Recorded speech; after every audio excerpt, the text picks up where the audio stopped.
तो अब इस क्वेश्चन को समझो पहले क्या है। ये एक रॉड है जिसका मास गिवन है m, लेंथ है 12, टोटल लंबाई, और ये दो रस्सियों से ऐसे बंधा हुआ है, एक रस्सी है एक रस्सी है, हाँ, दो स्ट्रिंग्स हैं, और एक ये डिस्क है, wooden disc, it's a wooden disc same mass की, और ये परपेंडिकुलर, रॉड के परपेंडिकुलर यहाँ पे ऐसे बंद जुड़ी हुई है, और इस डिस्क के बाहर एक ही ऐसे वायर है, और इस वायर में एक करंट फ्लो हो रही है ना, करंट आई फ्लो हो रही है, और एक अपवर्ड मैग्नेटिक फील्ड अप्लाइड है,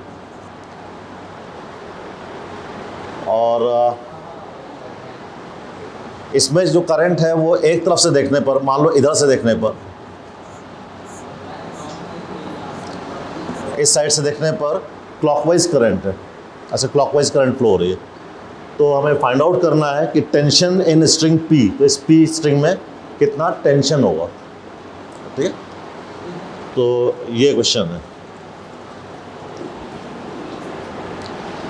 तो सबसे पहले बताओ कि क्या होगा इस करंट और इस मैग्नेटिक फील्ड का क्या इफेक्ट होगा, इस करंट का और इस मैग्नेटिक फील्ड का क्या इफेक्ट होगा। तो अगर करंट फ्लो हो रही है और मेरी तरफ से देखने पे ये क्लॉकवाइज फ्लो हो रही है, ऐसे मेरी तरफ से देखने पे, तो इस क्लॉकवाइज के अलॉन्ग राइट हैंड के फिंगर्स को रखो, तो इसका इस डायरेक्शन में म्यू होगा, यानी dipole moment, magnetic dipole moment. ये पता है कि करंट जैसे फ्लो होती है उसके अलॉन्ग अगर राइट हैंड फिंगर्स रखें तो थंब के अलॉन्ग म्यू आता है, और एक मैग्नेटिक फील्ड है B,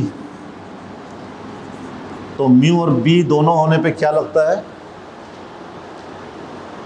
म्यू और B दोनों होने पर एक टॉर्क लगता है,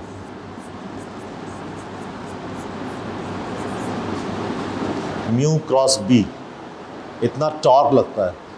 तो म्यू क्रॉस B की डायरेक्शन किधर होगी, म्यू क्रॉस B की डायरेक्शन बाहर की तरफ, चेक करो, म्यू क्रॉस B बाहर की तरफ। अब मुझे आइडिया नहीं तुम लोगों को कितना पता है कितना नहीं पता है, तो यस नो बोल देना। तो mu cross B is outward, तो इस पर आउटवर्ड टॉर्क लग रहा है, बाहर की तरफ टॉर्क लग रहा है ऐसे, म्यू क्रॉस B की तरफ, और बाहर की तरफ टॉर्क होने का मतलब फिंगर्स के लॉन्ग ये ऐसे घूमना चाहेगी, बाहर की तरफ टॉर्क होने का मतलब फिंगर्स के लॉन्ग ये रोटेट करना चाहेगी ऐसे। तो जब ये रोटेट करना चाहेगी तो रॉड को इधर से उठाएगी, इधर से दबाएगी ऐसे, तो जब ये रोटेट करना चाहेगी तो, ठीक है। तो जब इधर से उठाएगी इधर से दबाएगी तो इसका टेंशन बढ़ जाएगा और उसका टेंशन घट जाएगा, क्योंकि उधर से उठा रही है वो। अगर टॉर्क नहीं होता तो दोनों रॉड पे कितना टेंशन आता, टोटल वेट कितना है रॉड का, mg, और डिस्क का भी mg, 2 mg टोटल वेट है। अगर ये मैग्नेटिक फील्ड नहीं होती तो 2 mg का आधा, इस पे mg और इस पे mg टेंशन होता।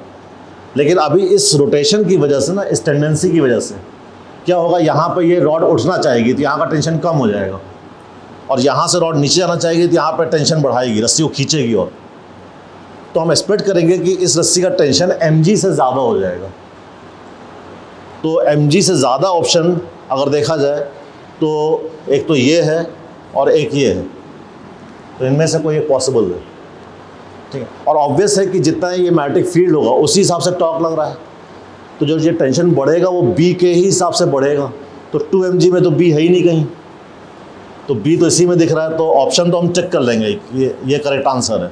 लेकिन अगर हम निकालना चाहें कि इतना टॉर्क बढ़ रहा है तो अलग बात है, लेकिन अगर ऑप्शन टिक करना है तो A is the option, correct option, क्योंकि mg से ज़्यादा होना है टेंशन को, और मैग्नेटिक फील्ड जितनी स्ट्रॉन्ग लगाओगे उतना स्ट्रॉन्ग टॉर्क, ऐसी टेंडेंसी आएगी घूमने वाली, तो उतना टेंशन में और ज़्यादा इंक्रीमेंट होगा। तो ये B के ही कुछ डायरेक्टली प्रोपोर्शनल नहीं, कम से कम B पे डिपेंडेंट होगा, तो टेंशन mg से ज़्यादा होगा, और जो कितना ज़्यादा होगा वो B पे डिपेंड करना चाहिए। तो ऐसा ऑप्शन सिर्फ एक ही है इन चारों में से, ठीक है। अब अगर इसको हमें कंप्लीट करके पूरा देखना है तो देखो ऐसे है, तो एक यहाँ पे टॉर्क लग रहा है म्यू B, ऐसे म्यू क्रॉस B की तरफ ऐसे टॉर्क लग रहा है, और 2 mg लग रहा है, एक यहाँ टेंशन लग रहा है T1 और एक लग रहा है T2। यही T2 हमें T1 फाइंड आउट करना है, कि कितना टेंशन होगा। तो मैं उसके लिए ऐसे कर सकता हूँ कि इस पॉइंट के अबाउट, इस पॉइंट को कुछ नाम दे देते हैं, सपोज इस पॉइंट को कुछ नाम दे दिया आर, तो आर पॉइंट के अबाउट, तो जो चूँकि ये रॉड रुकी हुई है, घूम तो रही नहीं है, तो जब कोई भी चीज़ ना घूम रही हो तो हम कह सकते हैं किसी भी पॉइंट के अबाउट उस पर टॉर्क ज़ीरो है, तो तभी तो नहीं घूम रही है। तो वो किसी पॉइंट के अबाउट कह सकता हो, इस पॉइंट के अबाउट, इस पॉइंट के अबाउट, इस पॉइंट के अबाउट, या किसी बाहरी पॉइंट के अबाउट, इस पर टॉर्क ज़ीरो है। तो मान लो हमने इस पॉइंट के अबाउट यूज़ किया, क्यों? क्योंकि हमें T2 नहीं निकालना है, तो T2 से बचने के लिए, तो T2 का टॉर्क तो ज़ीरो हो जाएगा, तो यहीं से पास हो रहा है। अब देखो इस पॉइंट के अबाउट टॉर्क क्या क्या है, m2 mg का टॉर्क कितना है, 2 mg into perpendicular distance L। इस टॉर्क की डायरेक्शन कैसी है इस पॉइंट के अबाउट, इस फोर्स की, क्लॉकवाइज या एंटी क्लॉकवाइज? अगर यहाँ मैं पकड़ लूँ और 2 mg फोर्स लगे तो ये रॉड किधर घूमेगी, और ऐसे मैं पकड़ लूँ और 2 mg नीचे लगे तो ये ऐसे घूमेगी, तो इस टॉर्क की डायरेक्शन है एंटी क्लॉकवाइज। T1 का टॉर्क कैसा है, क्लॉकवाइज है, वो उल्टा घुमाना चाहेगा, तो वो है T1 इंटू कितनी दूरी है 12, उल्टा टॉर्क है। और एक टॉर्क ये लग रहा है म्यू बी, और ये T1 का टॉर्क किधर है, इधर की तरफ है, और एक टॉर्क ये लग रहा है म्यू बी, तो ऐसे 3 टॉर्क लग रहा है, और म्यू बी की डायरेक्शन ऐसे है, और तीनों टॉर्क का रिजल्टेंट ज़ीरो होना चाहिए। अब मैं इधर की तरफ अगर प्लस मान लूँ तो ये माइनस है, ये प्लस है, तो इक्वेशन ऐसे आ जाएगी प्लस माइनस प्लस, और इससे T1 सॉल्व हो जाएगा। तो देखो T1 कितना आएगा, L कैंसिल कर दो तो अपॉन में आ जाएगा L, तो यहाँ से T1 की वैल्यू आएगी 2 से और डिवाइड कर लो तो 2 भी नीचे आ जाएगा, तो T1 की वैल्यू आ रही है mg plus mu B by 12, इतना आया। म्यू क्या होता है, म्यू होता है करंट इनटू एरिया।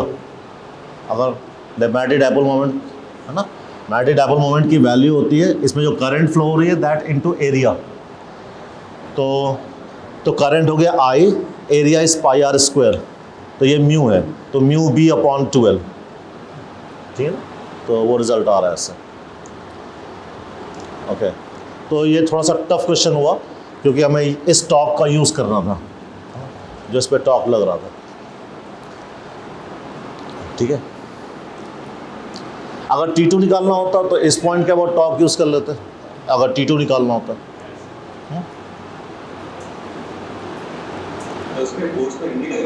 क्या हुआ? हाँ बोलो, ये कौन पूछ रहा है? ऑनलाइन है, बोलो बोलो, बिल्कुल फिर से रिपीट, मैं वापस। तो ये 2 mg है ना, हाँ, ये मैंने फोर्स की इक्वेशन लिखी नहीं है, अगर फोर्स की इक्वेशन लिखता तो upward force T1 plus T2 is balanced bye 2 mg, so this is force equation. ये मैंने टॉर्क की इक्वेशन लिखी है अबाउट दिस पॉइंट। mgl तो आ तो गया, 2 बार आ गया था ये, इसमें एक mgl तो रॉड का हो गया और एक यहाँ पे जो डिस्क है उस पे mg लग रहा है, तो 2 mg आ गए, 2 mgl, ठीक है।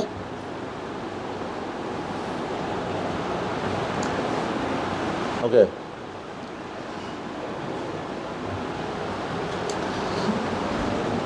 To infinite sheets carrying current in same direction, तो ये एक शीट है ऐसे इनफाइनाइटली लार्ज, और इसमें अंदर की तरफ करंट जा रही है, क्रॉस इनवर्ड करंट, और ये भी एक शीट है, इसमें भी इनवर्ड करंट जा रही है, और करंट जो है वो K करंट है यूनिट लेंथ में, तो अगर यूनिट लेंथ ऐसे ले तो उसमें K करंट अंदर जा रही है, हर यूनिट लेंथ में ऐसे K करंट अंदर जा रही है, और इनके बीच का सेपरेशन है D इज़ द सेपरेशन। बीच में यहाँ पे एक प्रोटॉन है और इसको v वेलोसिटी से प्रोजेक्ट कर दिया गया ऐसे, और प्रोटॉन का रास्ता पूछा गया है कैसे चलेगा, ये ऊपर घूमेगा, नीचे घूमेगा, या सीधे जाएगा, सर्कल जाएगा, स्ट्रेट लाइन, तो दीज आर ऑप्शंस। तो बता सकते हो कैसा जाएगा?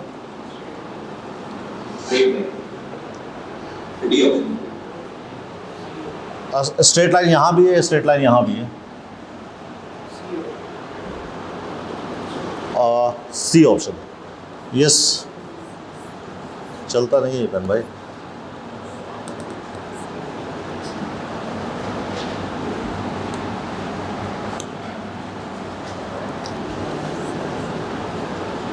जरा देखना तो क्या प्रॉब्लम हो रही है।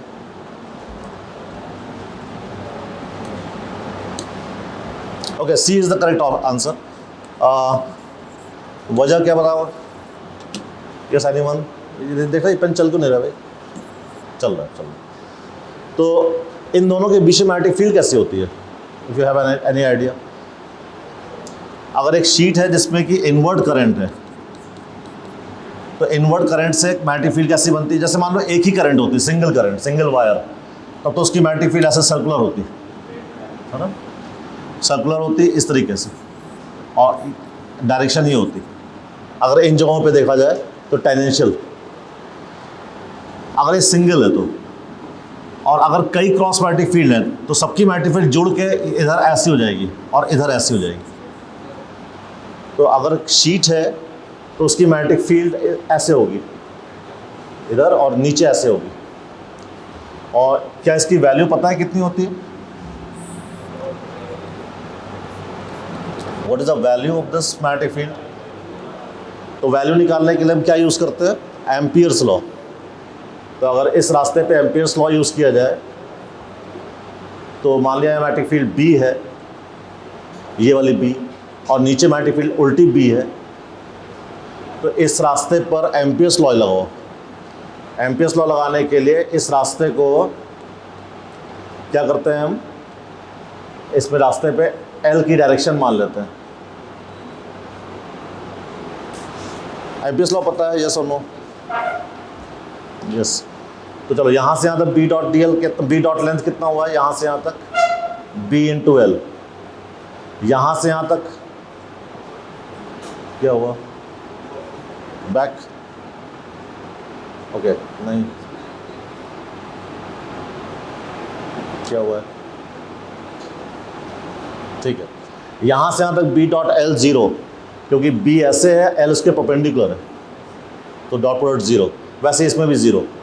और यहाँ से यहाँ तक B dot L is B L, तो कुल बी डॉट एल हो गया 2 बी एल ना। एम्पियर्स लॉ ये होता था, integration of B dot D L is mu naught into current.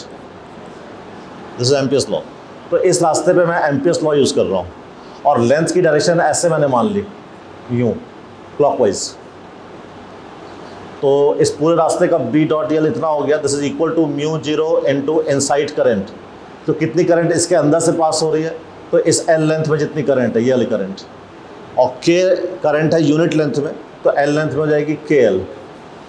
तो बी इज़ म्यू नॉट के एल का कैंसिल हो गया बाई 2।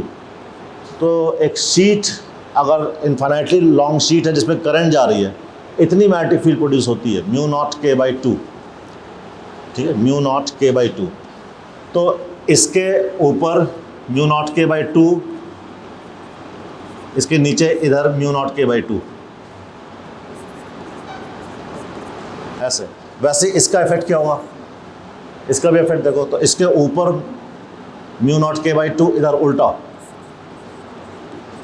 और नीचे म्यू नॉट के बाई 2। तो ये क्या हो जाएगा? ये कैंसिल आउट हो जाएगा। So there is no magnetic field here. तो जब यहाँ मैग्नेटिक फील्ड ही नहीं है, तो जो चार्ज को जैसे भी चला के छोड़ोगे वो स्ट्रेट लाइन में चलता रहेगा। ठीक है ना? तो इन दोनों शीट्स के बीच में मैग्नेटिक फील्ड नहीं होने की वजह से, अच्छा अगर होती भी तो क्या फ़र्क पड़ता? अगर मान लो मैग्नेटिक फील्ड होती, तब तो वेलोसिटी और मैग्नेटिक फील्ड अगर पैरेलल है तो कितना फोर्स होता है? V और B अगर पैरेलल हो तो V क्रॉस B ज़ीरो आता है। तो अगर बीच में मैग्नेटिक फील्ड होती तो ऐसी होती, और होती कब? जब इसमें क्रॉस हो, इसमें डॉट हो, ऐसी करंट हो, तब क्या हुआ? इसकी क्रॉस करंट की वजह से मैग्नेटिक फील्ड इस डायरेक्शन में आएगी, और इसकी डॉट यानी बाहर करंट होने की वजह से फिंगर्स के लॉन्ग, तो इसी डायरेक्शन में आएगी, तो रिजल्टेंट भी इसी तरफ आएगी। और वेलोसिटी अगर इसके पैरेलल या एंटी पैरेलल है तो भी नेट फोर्स जीरो होगा, तो भी वो स्ट्रेट लाइन चलता रहेगा ना। तो इसमें हालांकि यहाँ पर तो क्या है, मैग्नेटिक फील्ड जीरो होने की वजह से ये स्ट्रेट लाइन चलेगा। अदरवाइज स्ट्रेट लाइन वैसे भी चल सकता था अगर मैग्नेटिक फील्ड होती और वेलोसिटी मैग्नेटिक फील्ड के पैरेलल होती। Okay, so therefore the correct answer is C. पूछना है किसी को कुछ? ऑनलाइन वाला बच्चा, ठीक है।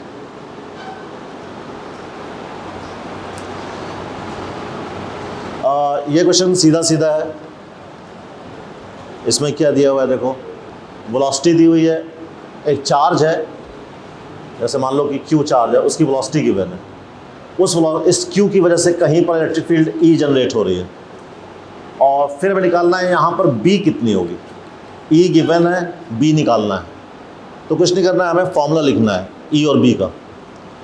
तो किसी चार्ज क्यू की वजह से इलेक्ट्रिक फील्ड कितनी जनरेट होती है, k q over r cube into r vector, vector form में this is electric field generated. और मैग्नेटिक फील्ड कितनी जनरेट होती है, mu naught over 4 pi q v cross r over r cube. Formula पता नहीं तो। So this is the magnetic field generated, ये electric field है। तो बस मैं इस आर वेक्टर की जगह ऊपर से जो आर वेक्टर का जो रिजल्ट है वो यहाँ रखने जा रहा हूँ।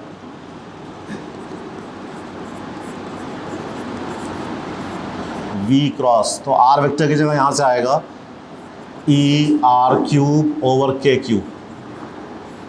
ये हो गया आर वेक्टर की जगह, और नीचे upon r cube, and then we have to solve it. Q cancel, 4 pi के कितना होता है, व्हाट इज 4 पाई के? के होता है 1 ओवर 4 पाई एप्सिलॉन नॉट। तो 4 पाई के हो जाएगा 1 अपॉन एप्सिलॉन नॉट, तो एप्सिलॉन नॉट ऊपर आ जाएगा। So it will be mu 0 epsilon naught v cross E. तो इतनी मैग्नेटिक फील्ड जनरेट होगी अगर हमें इलेक्ट्रिक फील्ड पता है तो। अब हमें क्या करना है, सिंपली वी और ई रख के क्रॉस प्रोडक्ट सॉल्व करना है, ठीक है। और म्यू 0 एप्सिलॉन नॉट की वैल्यू क्या होती है, 1/c², so that you have to put, ठीक है।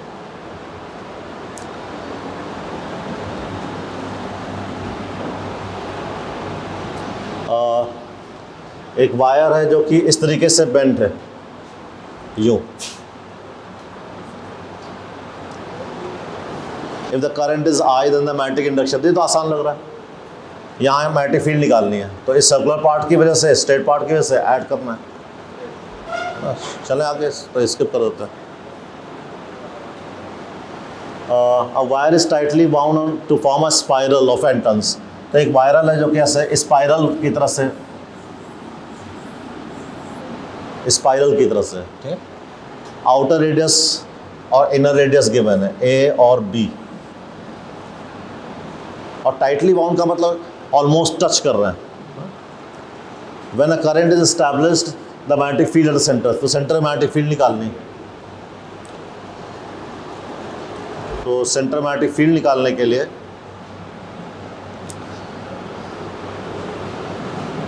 ये ऑलमोस्ट सर्कुलर है ना, ऑलमोस्ट सर्कुलर है।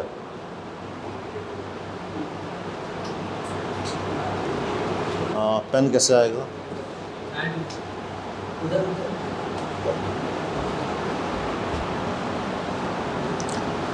तो इसमें मैं क्या कर रहा हूँ, एक आर दूरी पर एक सर्कुलर हिस्सा ले रहा हूँ जिसकी थिकनेस है डी आर। ऐसे सर्कुलर पार्ट ले रहा हूँ जिसकी थिकनेस है डी आर। तो मैंने आर दूरी पे एक डी आर थिकनेस का पार्ट कवर कर लिया, छोड़ दे। क्या करें, कीप डिस्कार्ड, कौन सा वाला था, आ गया, ओके। तो इसको मैं मान सकता हूँ, इसके अंदर जितने वायर्स होंगे इस लाल वाले पोर्शन में, वो सब सर्कुलर है करीब करीब। तो अगर एक सर्कुलर कॉइल हो तो सेंटर मैग्नेटिक फील्ड कितनी बनती है, फॉर्मूला म्यू नॉट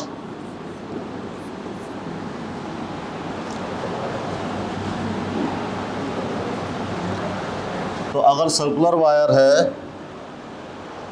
तो सेंटर मैग्नेटिक फील्ड बनेगी म्यू नॉट, फॉर्मूला बताओ भाई, म्यू नॉट NI/2R होता है शायद, है ना, NI/2R। तो मैं सिर्फ अभी इस लाल वाले पार्ट को सर्कुलर कॉइल मान के सेंटर में मैग्नेटिक फील्ड निकाल रहा हूँ, ठीक है। कितने नंबर ऑफ टर्न्स होंगे इसमें, इस डी आर थिकनेस में? ये गिवन है कि यहाँ पर ये total number of turns n है, तो n टर्न्स कितनी लंबाई में? ये लंबाई है b माइनस ए, तो b माइनस ए लंबाई में n टर्न्स है, तो डी आर लंबाई में कितने टर्न्स आ जाएंगे? सो दैट विल बी मैंने लिखा था पता नहीं, अरे भाई क्या हो रहा है ये हाँ, तो number of turns is total number of turns upon b minus a into d r. Check करो, नंबर ऑफ टर्न्स n दिए हैं और वो कितनी दूरी में है? b माइनस ए दूरी में, इस दूरी में। वैसे एक जो वायर होगा अपने जो उसका डायमीटर होगा, क्रॉस सेक्शनल डायमीटर, उतनी जगह ले रहा होगा और ऑलमोस्ट टच कर रहा है सब वायर्स, है ना। तो इस b माइनस ए दूरी में n टर्न्स हैं, ऐसे n वायर्स गए हैं, तो डी आर थिकनेस में कितने जाएंगे? तो वो इतने जाएंगे n upon b minus a into d r, ठीक है। तो ये हो गया magnetic field due to this red part. अब ऐसे रेड पार्ट्स तो कई हैं, तो टोटल मैग्नेटिक फील्ड के लिए हमें इंटीग्रेट करना है इसको, और r की लिमिट कहाँ से कहाँ तक? a टू b, है ना। सो this is total magnetic field, ठीक है। मैं कहा सर लॉग के टर्म्स में कुछ आ जाएगा? हाँ,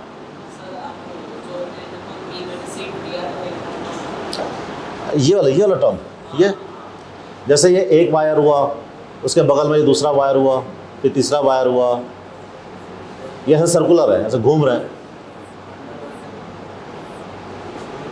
तो ये जो थिकनेस है ये है b माइनस ए। इस थिकनेस में वायर की मोटाई के हिसाब से n वायर्स पास हो रहे हैं, n वायर्स। तो एक वायर की मोटाई करीब करीब कितनी हो गई? b माइनस ए अपॉन n। ये एक वायर की मोटाई मान लो कि क्योंकि इस लंबाई में, इस मोटाई में n वायर्स हैं, तो एक वायर की मोटाई इतनी है। अब इस मोटाई के वायर्स हैं अगर, तो डी आर थिकनेस में कितने वायर्स होंगे? तो डी आर को एक वायर की मोटाई से डिवाइड कर दो, तो वो अपॉन n ऊपर आ जाएगा, ठीक है ना। क्योंकि इस दूरी में b माइनस ए दूरी में n वायर्स हैं, तो एक वायर की उससे मोटाई निकाल लिया, कितनी आई? उसी मोटाई के वायर्स डी आर थिकनेस में कितने होंगे? तो D R upon thickness of one wire, ठीक है।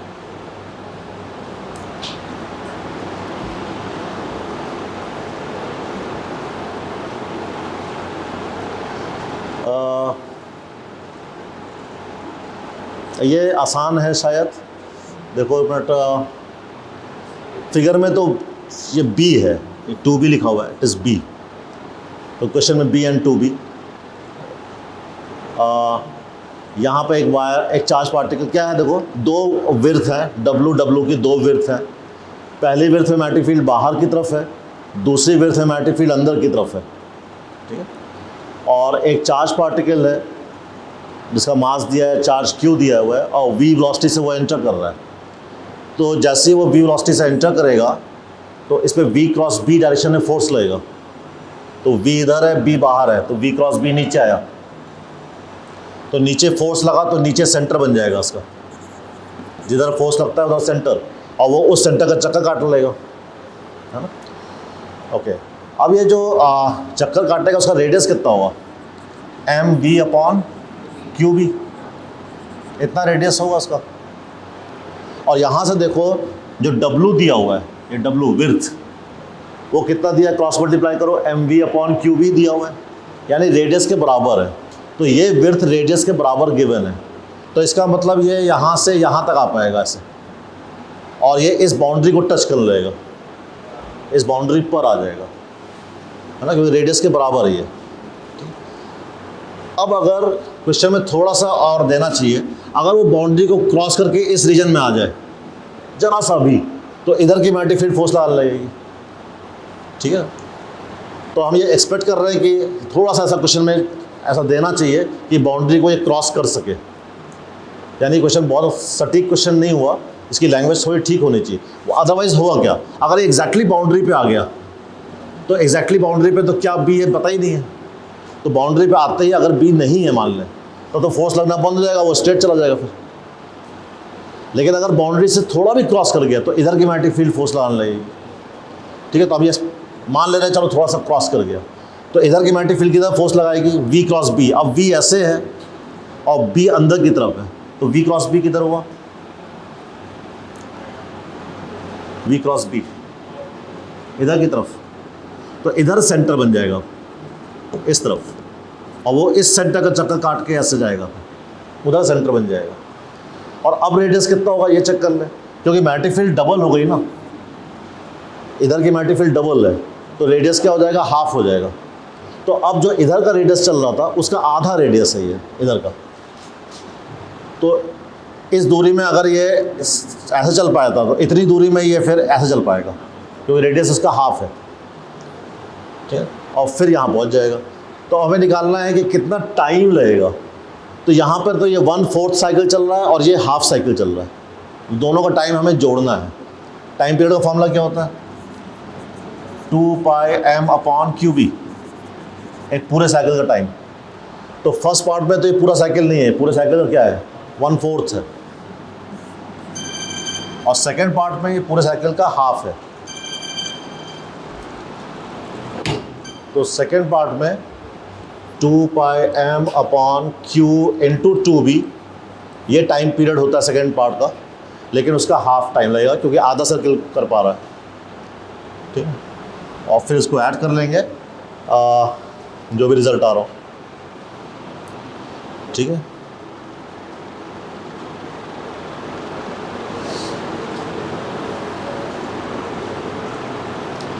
किसी को पूछना है कुछ? देखो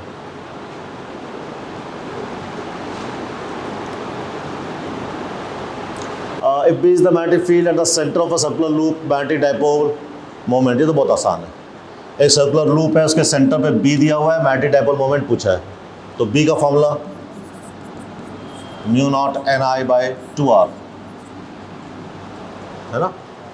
magnetic field at the centre of a circular loop, एक ही लूप है तो चलो नंबर ऑफ टर्न्स शायद एक है, तो n इज 1 ईयर, एक ही लूप है, तो ये मैग्नेटिक फील्ड हो गया at the centre.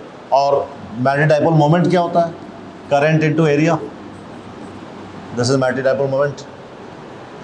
Area given है, एरिया इज πr², यहाँ पे a के टर्म्स में है ये।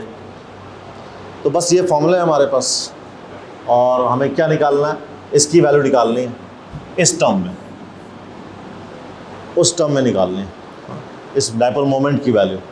तो देखो आएगा क्या, करंट πr², यहाँ से निकाल लो a/π, करंट की वैल्यू यहाँ से निकाल के रखो इसमें, करंट की जगह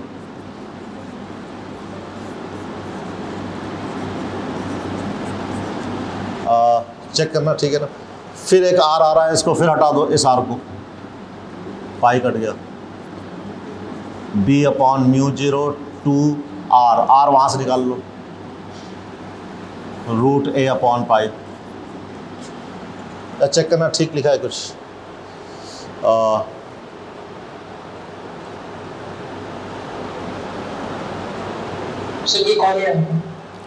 है, और फिर चेक कर लो, करंट इनटू एरिया I/πr², ठीक है, πr² इज a, तो इसको तो मैं वैसे a लिख सकता था, और करंट की जगह b × 2r/μ0 है ना, और b/2r2, एक r और एक a और है ये वाला।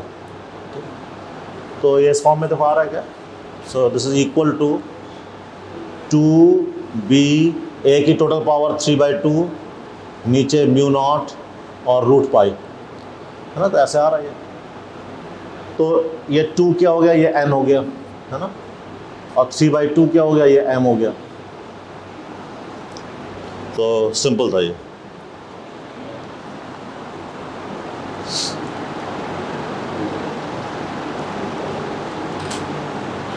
Okay, this question.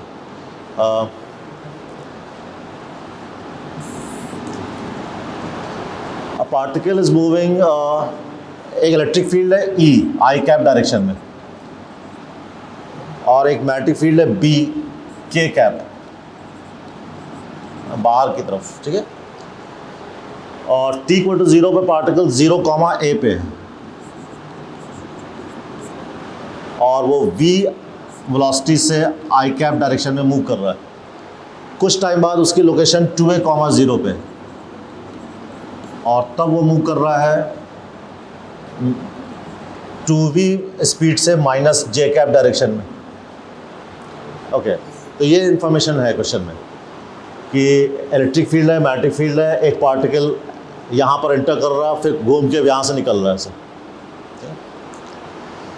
तो बताना है इलेक्ट्रिक फील्ड कितनी होगी, और कुछ ऑप्शंस है। पहले तो ई निकालते हैं कि कितनी इलेक्ट्रिक फील्ड होगी। दो मैग्नेटिक फील्ड का वर्क चार्ज पे क्या होता है, किसी भी चार्ज पार्टिकल पे 0 होता है। तो चार्ज पार्टिकल पे सिर्फ इलेक्ट्रिक फील्ड ही वर्क कर सकती है, और वो वर्क करके उसकी काइनेटिक एनर्जी चेंज कर सकती है। तो जितना भी काइनेटिक एनर्जी यहाँ से यहाँ तक आने में चेंज हुआ, वो इलेक्ट्रिक फील्ड के वर्क से ही चेंज हुआ है। ठीक है, तो यहाँ पे कितनी काइनेटिक एनर्जी है, 12m2v का स्क्वायर, और यहाँ पर है 12mv²। तो ये जो काइनेटिक एनर्जी चेंज हो रही है, this is actually equal to work done by electric field. और इलेक्ट्रिक फील्ड कंजर्वेटिव फील्ड है, तो उसका वर्क डन रास्ते पे डिपेंड नहीं करता है। तो कैसे भी सोच लो, जरूरी वैसे तो ये इस रास्ते पे जा रहा है, लेकिन ज़रूरी नहीं इस रास्ते को ही देखो। इमेजिन करो कि ये यहाँ से यहाँ गया, फिर यहाँ से यहाँ गया, किसी भी रास्ते से निकाल लो, इलेक्ट्रिक फील्ड का वही वर्क आता है। तो इस रास्ते में तो इलेक्ट्रिक फील्ड का वर्क 0 होगा, क्योंकि ई के परपेंडिकुलर है, छोड़ दो। इस रास्ते में इलेक्ट्रिक फील्ड का वर्क कितना होगा, तो कितना फोर्स लग रहा है QE, और कितना डिस्प्लेसमेंट है ये 2a। तो इतना इलेक्ट्रिक फील्ड वर्क करेगा यहाँ से यहाँ तक आने में, and that is equal to change in its kinetic energy. तो इससे जो E का रिजल्ट आ रहा है, अगर इसको सॉल्व करो तो कितना आएगा, तो इससे E की वैल्यू आ रही है, उधर आ जाएगा 12m3v² upon Q into 2a। तो this is the value of E, जो कि इसके बराबर नहीं है। चलो, तो E तो गलत दिया हुआ है, E कुछ और आ रहा है। ठीक है, तो ये तो मिला नहीं, पहला C ऑप्शन नहीं। अब इनिशियल मोमेंट पर rate of work done bye E, rate of work done यानी पावर कैसे निकालते हैं, किसी फोर्स की कितनी पावर होती है, फोर्स डॉट वेलोसिटी। तो देखो शुरू में फोर्स कितना है E का ना, वर्क डन बाय E, तो केवल इलेक्ट्रिक फोर्स देखो, तो इलेक्ट्रिक फोर्स हो गया QE, ये इलेक्ट्रिक फोर्स हो गया, और डॉट वेलोसिटी, तो QE और वेलोसिटी सेम डायरेक्शन में है, तो डॉट प्रोडक्ट सीधे सीधे मल्टीप्लाई कर दिया, तो ये पावर है। तो इसको चेक करो क्या इतना आएगा, हम लोगों ने E तो निकाल ही लिया है, तो QE की वैल्यू है ना इंटू V, तो शायद ये आ जाएगा। सो दिस इज पावर। यहाँ पे कितना पावर है इस जगह पे, what is work done, sorry rate of work done by electric field at this point. तो यहाँ इलेक्ट्रिक फोर्स इधर है, वेलोसिटी इसके परपेंडिकुलर है, तो rate of work done is 0 year. Magnetic field का रेट ऑफ वर्क डन अगर पूछते तो कितना होता, वो तो हर जगह 0 होता है, क्योंकि मैग्नेटिक फील्ड तो वर्क करते ही नहीं है कभी, है ना। तो मैग्नेटिक फील्ड का वर्क डन तो हमेशा 0 होता है, तो उसका रेट ऑफ वर्क डन भी 0 होगा। देखो किसी को पूछना है,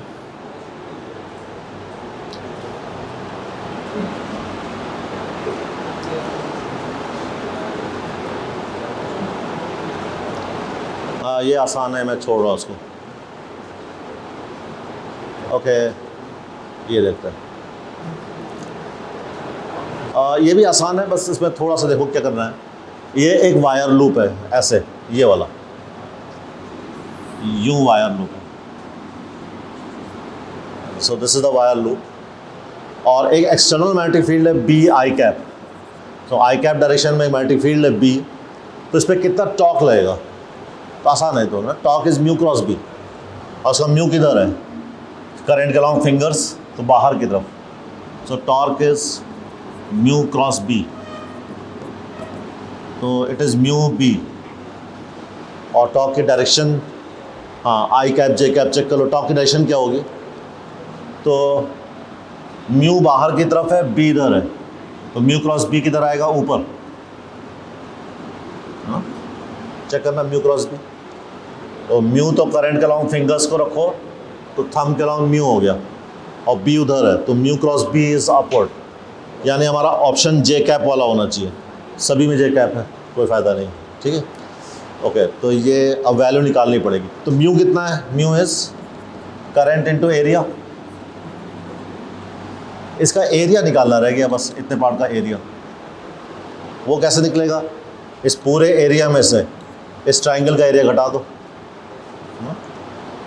पूरा एरिया सेक्टर बनता है ना। पूरा एरिया कितना होता है? जैसे कोई सर्कल है और ये एंगल थीटा है, तो ये एरिया कितना होगा? Half r square theta. This is a formula, theta in radian. तो पूरा एरिया निकाल लो, क्योंकि एंगल दिया है यहाँ पे 120 डिग्री। तो पूरा एरिया हो जाएगा हाफ 120 डिग्री को रेडियन में बदल लो। चाबी 2π/3 ना, तो हाफ 2π/3 आर स्क्वायर, और रेडियस इसका ए दिया हुआ है, तो ये तो हो गया पूरा एरिया। इसमें से ट्राइंगल का एरिया घटा लेना, तो माइनस एरिया ऑफ ट्राइंगल, मैं ऐसे लिख दे रहा हूँ, तो दैट इज ईजी।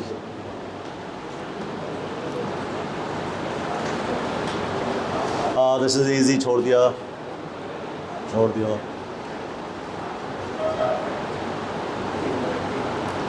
इस पर टॉर्क निकालना है, म्यू क्रॉस बी, सिंपल है ये, छोड़ दो।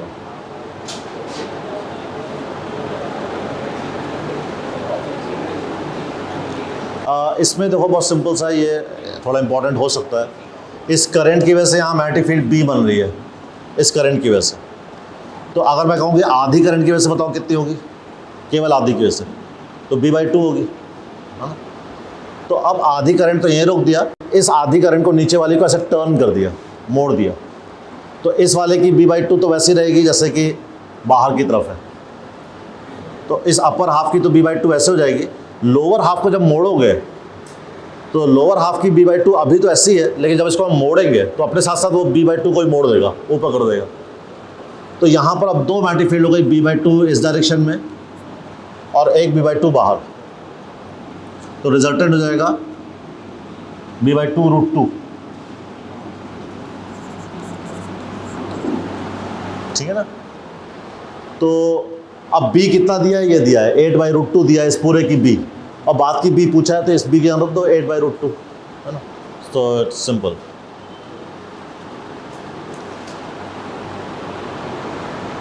सिंपल। इसमें एक चार्ज है जिसको इलेक्ट्रिक फील्ड और मैग्नेटिक फील्ड से गुजारा जा रहा है। अब उसका स्पीड पूछा गया है, तो ये इस पर बेस्ड है। ये एक चार्ज है, वो इलेक्ट्रिक फील्ड है, मैग्नेटिक फील्ड है, और उसमें मूव कर रहा है, तो उसकी वेलोसिटी पूछी गई है as a function of z. तो बता सकता है क्या करना चाहिए इसमें?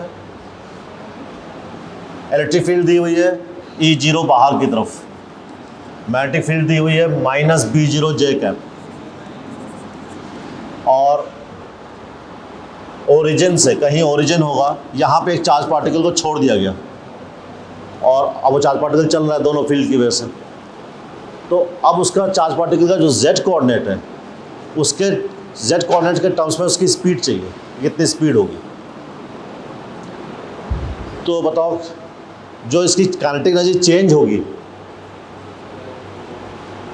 वो इतनी होगी अगर स्पीड v मान ले, तो ये चेंज इन काइनेटिक एनर्जी किसके बराबर होनी चाहिए? Work done by electric force. तो मैग्नेटिक फोर्स तो कोई वर्क करता नहीं है। इलेक्ट्रिक फोर्स का वर्क कितना होगा? QE। इलेक्ट्रिक फोर्स, और इलेक्ट्रिक फोर्स किधर लग रहा है? Z डायरेक्शन में, Z डायरेक्शन में लग रहा है। कोई भी रास्ता हो, अगर ये Z कोऑर्डिनेट पहुंचा है तो Z डायरेक्शन में वो जितना सा कोऑर्डिनेट है Z कोऑर्डिनेट उतना ही तो मूव किया, तो फिर इलेक्ट्रिक फील्ड का वर्क होगा QE × Z। ऐसे V निकल आएगा।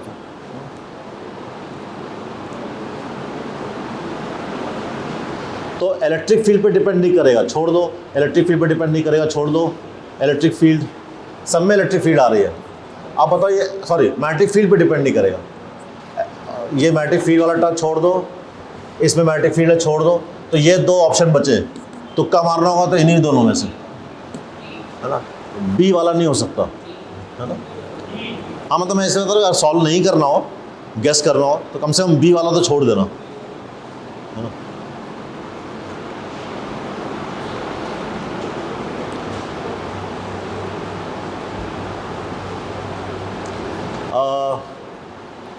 इसमें कोई खास कंसेप्ट तो नहीं है, चलो बता देते हैं। यहाँ से दो पार्टिकल चल रहे हैं, एक का मास है, एक का चार्ज है Q और मास है M, और दूसरा चार्ज है -Q इसी लाइन में, -Q मास 2M, और ये दोनों पार्टिकल मैग्नेटिक फील्ड से थीटा एंगल पे छोड़े गए हैं। तो दो पार्टिकल्स हैं, एक का चार्ज Q मास M, दूसरे का चार्ज -Q मास 2M, और दोनों मैग्नेटिक फील्ड से थीटा एंगल पर प्रोजेक्ट किए गए। और अब निकालना है कि जब वो दोबारा मिलेंगे, ये पार्टिकल दोबारा अगर मिलेंगे, तो इस पॉइंट से कितनी दूर मिलेंगे। अगर दोबारा मिलेंगे तो पॉइंट ऑफ पोजीशन से कितनी दूर जाके दोबारा मिलेंगे। तो पहले एक पार्टिकल का रास्ता देखो, कैसा रास्ता होगा, कोई भी एक पार्टिकल का रास्ता। तो V और B अगर एक जनरल एंगल पे हो, तो V के दो कंपोनेंट्स कर लें। परपेंडिकुलर की वजह से, परपेंडिकुलर कंपोनेंट की वजह से सर्कुलर मोशन होता है, और इस पैरेलल की वजह से स्ट्रेट लाइन मोशन होता है। तो दोनों का कॉम्बिनेशन कैसा हो जाएगा, हेलिक्स हो जाएगा। तो जैसे मान लो कि ये +Q वाला चार्ज है सपोज, तो V क्रॉस B क्या आएगी, V perpendicular cross B, B इधर है, V परपेंडिकुलर ये है, क्रॉस प्रोडक्ट देखो किधर आएगा, V परपेंडिकुलर B इधर, क्रॉस प्रोडक्ट अंदर जाएगा। तो जो पॉजिटिव चार्ज है, जैसे वो प्रोजेक्ट करेंगे, है ना, उसकी जो V परपेंडिकुलर वेलोसिटी है ये वाली, तो उसके अंदर फोर्स लगने की वजह से यहाँ सेंटर बन जाएगा, और वो ऐसे चक्कर काट लेगा, उस सेंटर का चक्कर काटेगा, और V पैरेलल उसको आगे खींचेगा। तो ये वाला प्लस चार्ज ऐसे मूव करेगा, यहाँ से मूव करना शुरू करेगा, इधर सेंटर बनेगा, सेंटर का चक्कर काटेगा और आगे भी जाएगा। So it will go like this. ठीक। जो माइनस चार्ज है उस पर V परपेंडिकुलर क्रॉस B के उल्टी तरफ फोर्स आएगा। तो V परपेंडिकुलर इधर, B इधर, क्रॉस प्रोडक्ट B तरफ था, लेकिन वो निगेटिव चार्ज है तो ऑपोजिट फोर्स आएगा, तो उसका सेंटर बाहर बनेगा, तो वो बाहर की तरफ घूमते हुए आगे चलेगा। फिर तो एक चार्ज पार्टिकल तो अंदर की तरफ घूमते हुए आगे जा रहा है, और एक पार्टिकल बाहर की तरफ घूमते हुए आगे जा रहा है, ऐसे। ठीक है ना। तो एक तो ऐसे जाएगा और दूसरा इसका उल्टा जाएगा। अभी कहाँ कहाँ मिल सकते हैं, ये मिल सकते हैं, जैसे यहाँ ये वाला पार्टिकल मान लो यहाँ से चला, अब ये ऐसे आएगा, इसी लाइन पे बार बार टच करेगा, इस लाइन को टच करेगा, है ना, जिस लाइन पे ये स्टार्टिंग लाइन है। तो जैसे इट्स वेरी डिफ़िकल्ट, जैसे मान लो ये स्टार्टिंग लाइन ये है, और यहाँ से कोई चीज़ V परपेंडिकुलर से प्रोजेक्ट की गई, तो वो ऐसे घूमेगा, आगे जाएगा, फिर इस लाइन को टच करेगा, फिर आगे जाएगा, फिर इस लाइन को टच करेगा, और वो उल्टा घूमते हुए इस लाइन को टच करेगा। तो मिलेंगे तो इसी लाइन पे कहीं, क्योंकि इसी लाइन को बार बार टच कर रहे हैं दोनों। और अगर कोई एक ऐसा टाइम मिल जाए जिस टाइम पे दोनों एक साथ इस लाइन पे पहुँचे, तो बस उसी टाइम पे टच कर जाएंगे। इसका टाइम बार बार इस लाइन तक पहुंचने का क्या है, इसका टाइम पीरियड, और उसका टाइम पीरियड उसके लिए इस लाइन पे पहुंचने का टाइम है। तो एक पार्टिकल का टाइम पीरियड कितना है, 2πm/qb, और दूसरे पार्टिकल का टाइम पीरियड क्या है, 2πm, उसका मास डबल है, ओवर 2b। तो जैसे मान लो ये 4 सेकेंड है सपोज, तो ये 8 सेकेंड है, ऐसा मतलब हुआ। तो ये 4 सेकेंड पे इस लाइन पे आएगा, फिर 8 पे आएगा, फिर 12 पे आएगा, एंड सो ऑन। ये आएगा 8 पे, फिर 16 पे, एंड सो ऑन। तो कौन सा मिनिमम टाइम है जब दोनों एक साथ आएंगे, ऑब्वियसली 8। तो 8 टाइम पर तो ये एक चक्कर लगा के आएगा, ये 2 चक्कर लगा के आएगा। तो ये वाला टाइम है मिनिमम टाइम, जिस टाइम के बाद दोनों पार्टिकल एक साथ आएंगे। तो इसी टाइम में जितना ये आगे चलेंगे, बस वो दूरी होगी पॉइंट ऑफ पोजीशन से, जिस दूरी पे वो दोनों एक साथ मिलेंगे। तो इस टाइम में कितना आगे चलेंगे, इस टाइम को V पैरेलल से मल्टीप्लाई कर देंगे, उतना आगे चलेंगे। ठीक है ना। तो हमारा आंसर आएगा V पैरेलल, अरे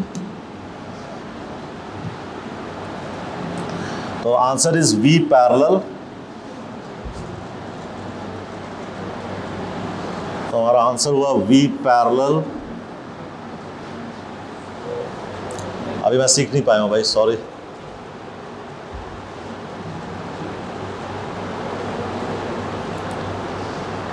बैठो मैं करूँगा अभी। हाँ,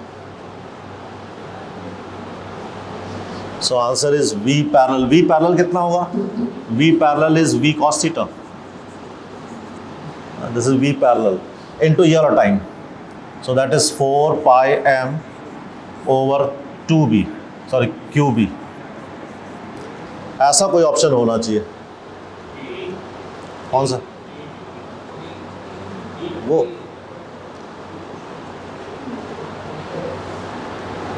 ये D है ना। तो समझ में आया वाला क्वेश्चन?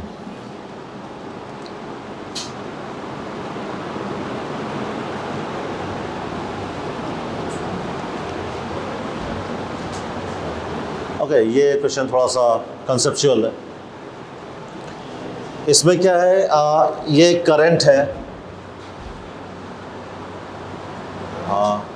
ये सिलेंड्रिकल एक ऐसा सिलेंडर है, सिलेंडर, और उसका ये क्रॉस सेक्शन दिख रहा है, क्रॉस सेक्शन, और इसमें बाहर की तरफ करंट आ रही है, नहीं अंदर की तरफ, सॉरी अंदर की तरफ करंट जा रही है, क्रॉस।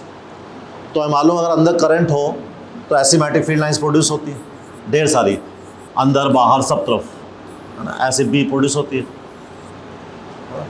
अब अंदर करंट हो तो फिंगर्स के लॉन्ग मैग्नेटिक फील्ड ऐसे आती है। अब ये मैग्नेटिक फील्ड इस वायर पे, हाँ, एक ये दूसरा वायर है, और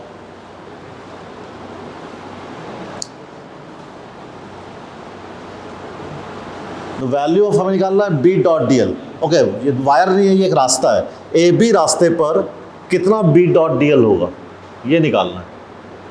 ये जो भी B यहाँ से पास होगी उसका B डॉट डी एल यहाँ से यहाँ तक निकालना है, कितना होगा। ठीक है, ओके। किसी को आइडिया लग रहा है कितना निकालना है, कैसे करना चाहिए हमें? B लाइन्स तो घूम रही है ना, अगर वो सीधी होती तो B डॉट डी एल निकालना आसान था। B लाइन्स ऐसे घूम जा रही हैं, या तो इंटीग्रेट करो या कुछ और कंसेप्ट पता लगे कि भाई B तो ऐसे घूम रही है और रास्ता सीधा है, और हमें दोनों B और रास्ते का डॉट प्रोडक्ट निकालना है ना, B डॉट डी एल का इंटीग्रेशन। ओके, अच्छा इस रास्ते पे कितना B डॉट डी एल होगा? इस रास्ते पे देखो हर जगह B इसके परपेंडिकुलर चलेगी, सर्कुलर है ना, और ये रेडियस है, तो इस रास्ते पे जहाँ जहाँ B होगी इस रास्ते के परपेंडिकुलर होगी। तो मैं पूछूंगा, बताओ इस रास्ते पे कितना B डॉट डी एल होगा? B और डी एल का मतलब समझते हो ना, छोटी छोटी लंबाई का B के साथ डॉट प्रोडक्ट। तो B डॉट डी एल हर छोटी लंबाई का कितना होगा, क्योंकि B और डी एल परपेंडिकुलर, तो ज़ीरो आएगा। तो इस रास्ते पे total B dot D L zero होगा, वैसे इस रास्ते पे भी ज़ीरो होगा। हमें इस रास्ते पे निकालना है, तो इस रास्ते का B डॉट डी एल मान लो कुछ है, x है मान लिया, ओके। तो इस रास्ते का B डॉट डी एल निकालना है, और इसका ज़ीरो है। तो जो भी इस रास्ते का B डॉट डी एल होगा, ए बी रास्ते का, क्या वो इस पूरे का होगा? फिर वो इस पूरे का भी होगा, क्योंकि इनका ज़ीरो है। और किसी भी क्लोज रास्ते का B डॉट डी एल का इंटीग्रेशन क्या होता है? किसी भी क्लोज रास्ते का B डॉट डी एल का इंटीग्रेशन होता है Ampere's law, mu zero into current जो उस रास्ते से पास हो रही है। So that will be equal to mu zero into इतनी करंट, इतने हिस्से की करंट। मिटा दो, जब मैं मिटा देता हूँ,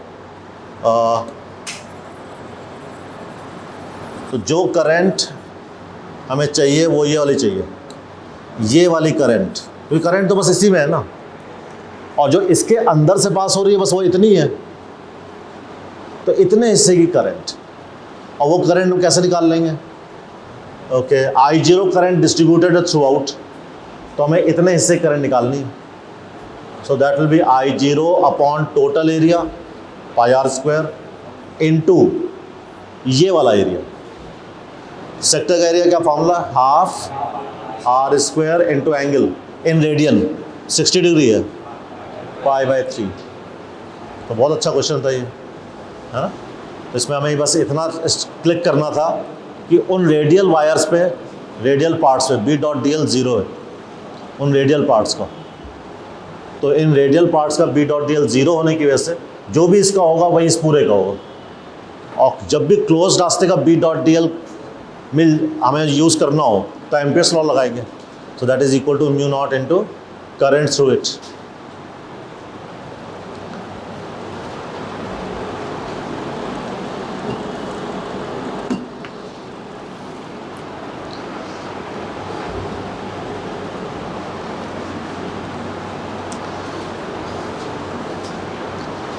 ये आसान है, छोड़ देते हैं।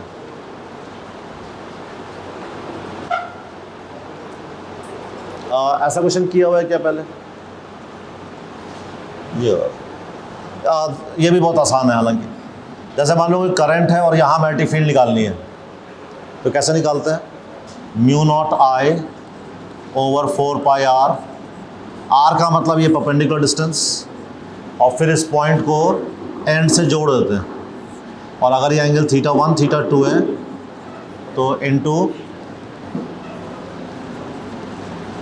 ये फॉर्मूला पता है, तो this we have to apply.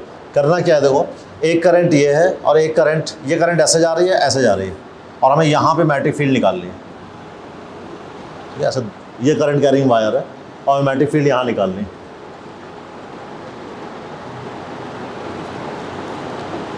तो ए से चल रही है और बी से निकल रही है, तो डी पॉइंट में निकाल दें। तो चलो निकालते हैं। तो दो वायर्स हैं, तो मैं ऐसा करता हूँ फॉर्मूला टाइप बना लेता हूँ। तो मान लो ये एंगल थीटा है, तो इस वायर की वजह से यहाँ निकालनी है पहले। तो इस वाले चीज़ को देखो, तो यहाँ से परपेंडिकुलर डालें इस पर, तो यहीं पे आएगा क्या परपेंडिकुलर, क्योंकि डायमीटर ही तो परपेंडिकुलर सबटेंड करता है ना, तो वो इस जगह पे आएगा। तो ये वाली लाइन तो हमारी ये हो गई। ठीक है, अब इस लाइन के दोनों तरफ का एंगल, तो उधर तो कोई एंगल है ही नहीं क्योंकि उधर वायर ही नहीं है, केवल इधर का एंगल। तो ये एंगल हमारा, अगर ये थीटा है तो ये 90 माइनस थीटा, तो ये वाला एंगल। और ये वाला फॉर्मूला फिर क्या बन जाएगा, μ0I ओवर 4πr। r का मतलब ये दूरी, तो ये दूरी कैसे निकालेंगे, ये तो 2r डायमीटर है, तो ये दूरी कितनी होगी यहाँ से यहाँ तक, it will be 2r sine theta. Check करना, तो ये हो गया μ0I over 4π sine theta 1 plus sine theta 2। तो एक तरफ का तो एंगल ये वाला है और दूसरी तरफ कोई एंगल नहीं है। कर पा रहा हूँ ना रिलेट इससे इसको, तो साइन 90 माइनस थीटा और दूसरा वाला साइन 0 है। तो this is magnetic field μ0I cos theta upon sine theta, यानी कॉट थीटा अपॉन 8πr। ये फॉर्मूला बन गया। ठीक है, तो अब इस वाले वायर की वजह से कितना थीटा यूज़ करोगे, यहाँ पे 60 यूज़ करोगे, और इस वायर वाले वायर के लिए यहाँ 60 है तो 30 यूज़ करोगे। तो दो मैग्नेटिक फील्ड आएंगी, एक तो 60 रख के और एक बार यहाँ पे 30 रख के। और चूँकि करंट उल्टी डायरेक्शन में है तो उनकी मैग्नेटिक फील्ड भी उल्टी डायरेक्शन में होंगी, तो घटाना है। फिर एक बार 60 रखना है, एक बार 30 रखना है, दो एक्सप्रेशन आएंगे, उनको सब्ट्रैक्ट करना है। ठीक है, तो रिजल्टेंट मैग्नेटिक फील्ड आ जाएगी।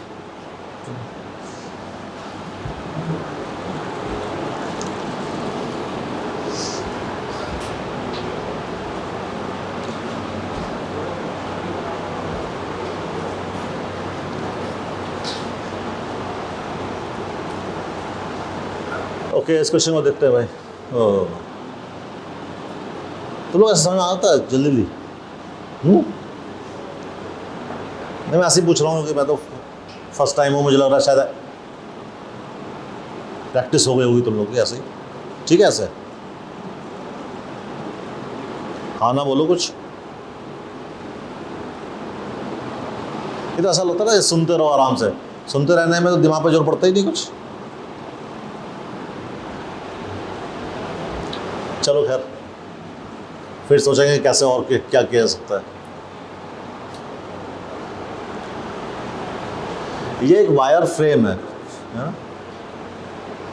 इसके लेंथ हर पार्ट के, जैसे एक ये 4 रॉड्स हैं, ऐसे मान लो 4 रॉड्स हैं, और हर रॉड का मास है कितना, each side is 2m and 4 kilogram, तो ये 2m 4 किलोग्राम, 2m 4 किलोग्राम ऐसे है, ठीक है। एक मैग्नेटिक फील्ड है 3i + 4j, मैं छूँगा नहीं अभी सब, है ना। एंड जब इसको 45 डिग्री रोटेट कर रहे हैं ऐसे और छोड़ रहे हैं, तो ये रुका हुआ है, वापस नहीं जा रहा। तो करंट निकालना है कि इस वायर फ्रेम में करंट कितना होगा। अब इतना समझ किसी के दिमाग में क्या आया, अगर इसको मैंने रोटेट किया और रुका हुआ है, तो क्या चीज़, ये क्यों नहीं वापस जा रहा है, यानी mg तो उसको वापस ले जाना चाहेगा ना, वेट, तो ज़रूर mg के ऑपोजिट एक टॉर्क लग रहा होगा जो उसके रोटेशन को रोक दे रहा होगा। तो ये पढ़ते समय आ रहा है कि भाई mg का टॉर्क और उस करंट की वजह से जो टॉर्क आएगा म्यू क्रॉस बी, वो बैलेंस हो जा रहे होंगे, तभी यहाँ रुक गया। तो हमें बैलेंस करना है बस, है ना। और बाकी तो कुछ थोड़ा सा विजुलाइज करना है कि उसकी डायरेक्शन क्या होगी।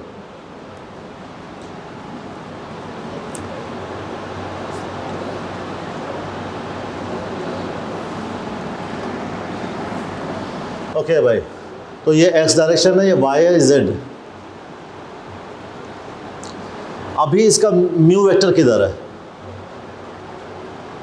अभी म्यू वेक्टर किधर है, बाहर, है ना। करंट के लॉन्ग फिंगर्स रखो तो बाहर है, और जब ये 45 डिग्री घुमाया जाएगा तो ये म्यू वेक्टर को भी अपने साथ साथ 45 घुमा देगा। तो ये म्यू वेक्टर जो भी बाहर है, घूमने के बाद 45 डिग्री एंगल पे आ जाएगा।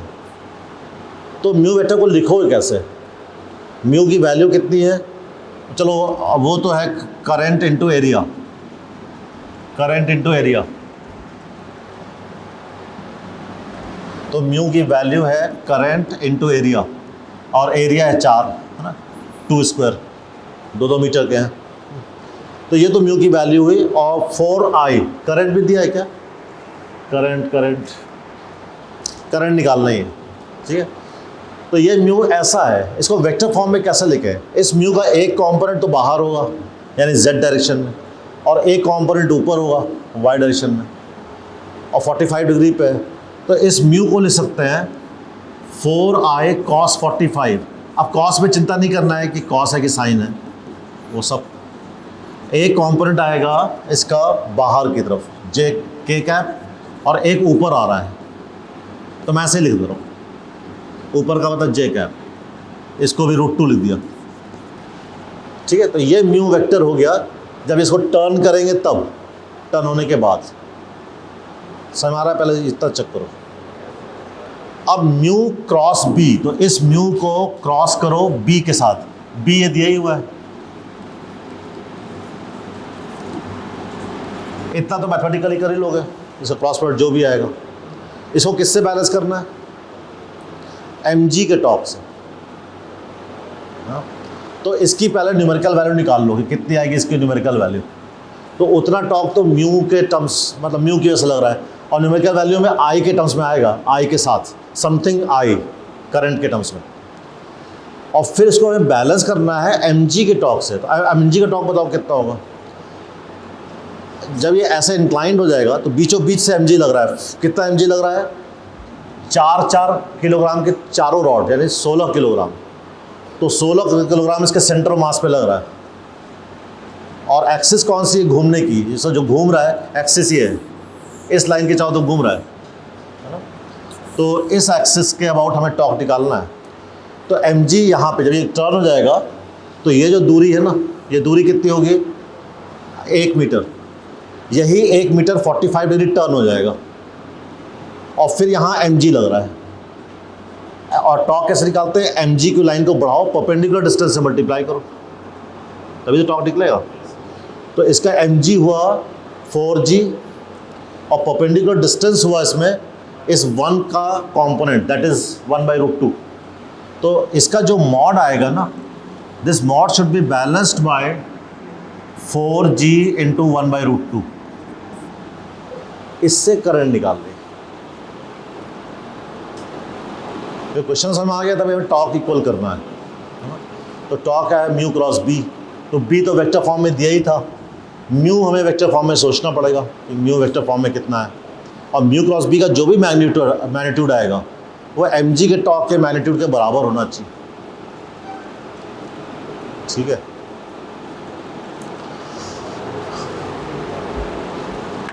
चलो आज इतना ही रहने देते हैं फिर।